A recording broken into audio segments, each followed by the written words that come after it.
Manny Pacquiao napikon at kakasuhan itong si Mangusin. At nagbabala pa si Ay, nako. People's Champ Manny Pacquiao sa internet personality na si Francis Leo Marcos matapos umano nitong insultuhin si Mami Dionisia. Mangusin. Mangusin.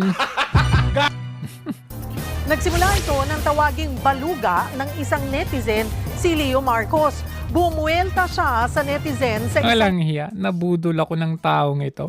Pero alam nyo, ngayon ulit ako magsasalita about tungkol sa taong ito. No? Alam ninyo, totoo lahat yan yung mga na-interview ni Makagago. Kasi I was part of them. I was part of the community. And malaki din yung naging epekto namin na parang tumayong mga vloggers niya before. Dito pa lang sa Hong Kong, malaki-laki na rin yung halaga na nalikom namin, na iniabot namin sa kanyang tauhan na si Dong Batalan. Dito pa lang sa Hong Kong yan, sa 3 humanitarian na isinagawa nila during that time, meron kaming accumulated na about 148,000 pesos na ibinigay sa kanila. Hindi yun buo, I think partial yan. Partial. Basta 3 humanitarian yun, i-divide mo by 3. Yun yung total na. Iba pa sa US, iba pa sa iba't ibang bansa, sa Japan, iba din. Kaya yung nabudol ng mga mamis na may more than millions, totoo yun. Hindi yun invento lang. So, ang ginagawa kasi ng taong ito, kapag ikaw ay umalis sa kanya, binabaliktad niya, ikaw yung ginagawang budol. Kaya yung ginagawa niya kay Makagago. Ito yung taong duwag, pero ang pinaparatangan niyang duwag, walang bayag, si Makagago. May ebidensya naman na pumunta si Makagago doon sa kanyang lugar. Hindi niya hinarap, hindi niya... Kumbaga talagang sukdulan yung kanyang kasinungalingan.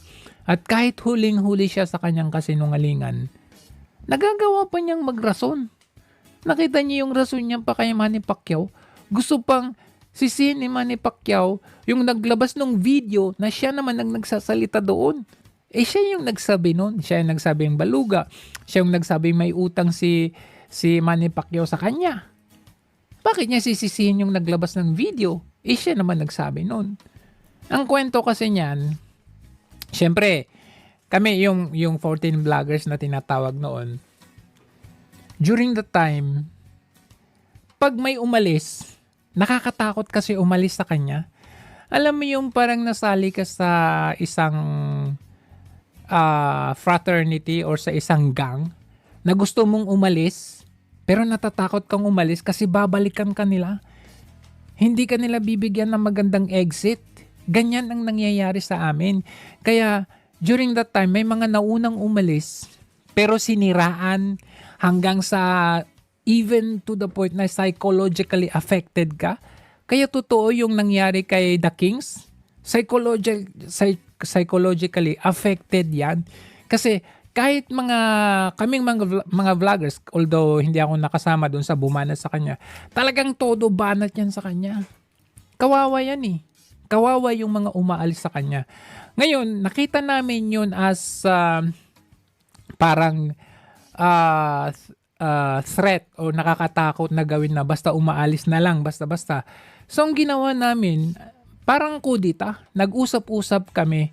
Although nung una, medyo alanganin kami na mag-reach out sa isa't isa kasi hindi namin alam kung ano yung magiging reaction ng bawat isa sa amin kung sasama ba o hindi. Pero naglakas loob kami na buksan na ito, aalis na kami hanggang sa naipon hanggang naipon yung 14 na vloggers. At ginawa namin yan minsanan sa isang live. At nag-live kami lahat at doon binuhos namin lahat. Marami ding sumama sa amin pero marami ding naiwan sa kanya. And to cut the story short, fast forward, napakalaking impact yung pagbanat ni Makagago dito kay Marcos Jr. Kasi tama, siya yung nemesis, siya yung taong makakapagpatumba talaga sa kanya dahil yun na yung katapat nitong si Budol na Mangusin, na Norman Mangusin. Marami talaga, iba-iba talaga. Iba kasi ito magsalita noon. Pero ngayon, exposed ka na. Sorry, Manny Pacquiao na yan, delikado ka na. Ang video pero dinamay pa si Mommy D. Bakit yung nanay ni Pacquiao mas masahol pa sa baluga? Sagot. Isang vlogger ang nagpaalam niya na kay Pacman. Matapos marinig ni Pacquiao ang video, agad itong nagpahanda ng reklamong isasampa laban kay Leo Marcos. Hindi niya rin naiwasang maglabas ng galit. Nung una, yung about sa utang, chill pa si Pacquiao eh. Pero nung about sa nanay niya, talagang parang, yung tingin niya parang papatay na ng tao. Siyempre, ako na, nagkukontrol din ako nung narinig ko yung pati mama ko. Ganyan niya,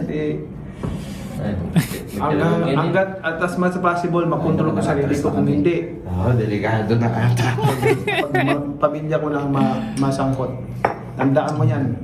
Ipakita mo sa kanya to, huwag mong paabutin na sukdulan na magagalit talaga ako. Kasi pag nagalit ako, Patay. niwala ka sa akin.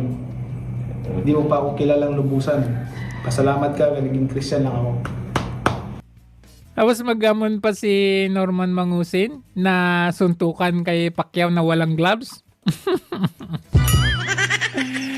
Ay nako, pagsisihan mo lahat yung mga pinagsasabi mo. Ngayon nagtatago ka na. Hindi mo mawari na bawat bawat daan ng motor o daan ng sasakyan o daan ng tao, nakaganon ko. Ganon siya. Ayun. Wala kang katahimikan, wala kang peace of mind because sa kagagawan mo.